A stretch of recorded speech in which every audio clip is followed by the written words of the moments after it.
Listen, O daughter, consider and incline your ear. Forget your own people also and your father's house.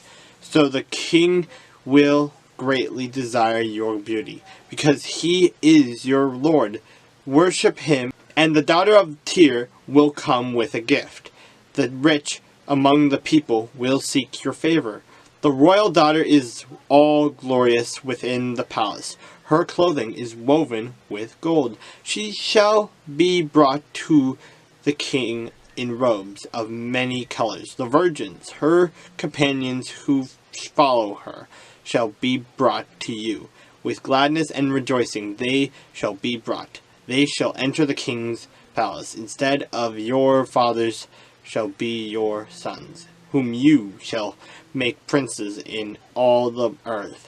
I will make your name to be remembered in all generations. Therefore, the people shall praise you forever and ever.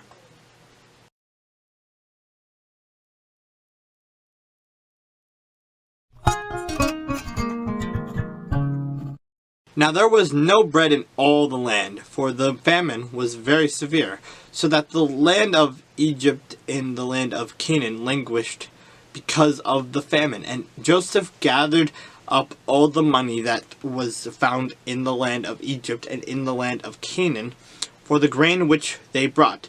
And Joseph brought the money into Pharaoh's household. So when the money failed in the land of Egypt and in the land of Canaan, all the Egyptians came to Joseph and said, "Give us bread, for why should we die in your presence? For the money has failed." Then Joseph said, "Give your livestock, and I will give you bread for your livestock if the money is gone." So they brought their livestock to Joseph, and Joseph gave them bread in exchange for the houses, the flocks, the cattle of the herds, and for the donkeys. Thus he fed them with bread in exchange for all their livestock that year.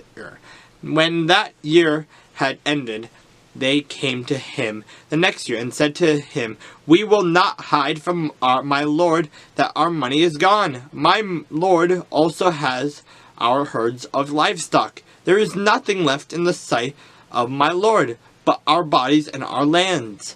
Why should we die before your eyes, both we and our land? Buy us and our land for bread, and we and our land will be servants of Pharaoh.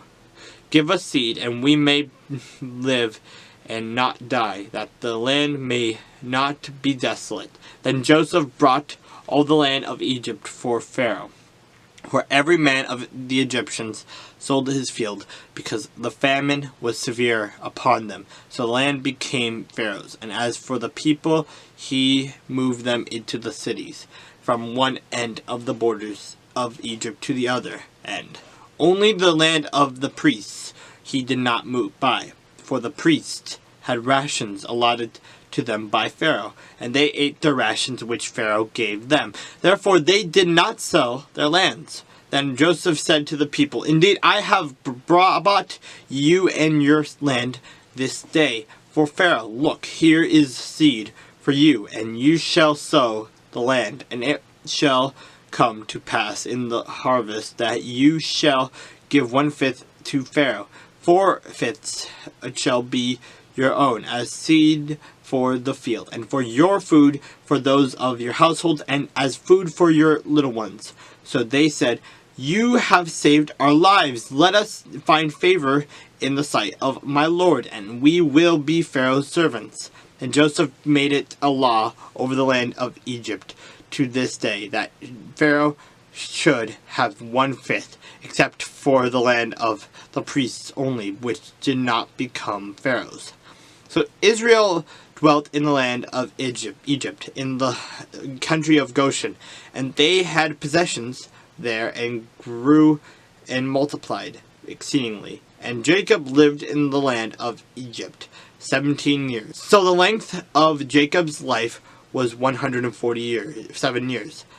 When the time drew near that Israel must die, he called his son Joseph and said to him, "Now if I have found favor in your sight, please put your hand under my thigh and deal kindly and truly with me.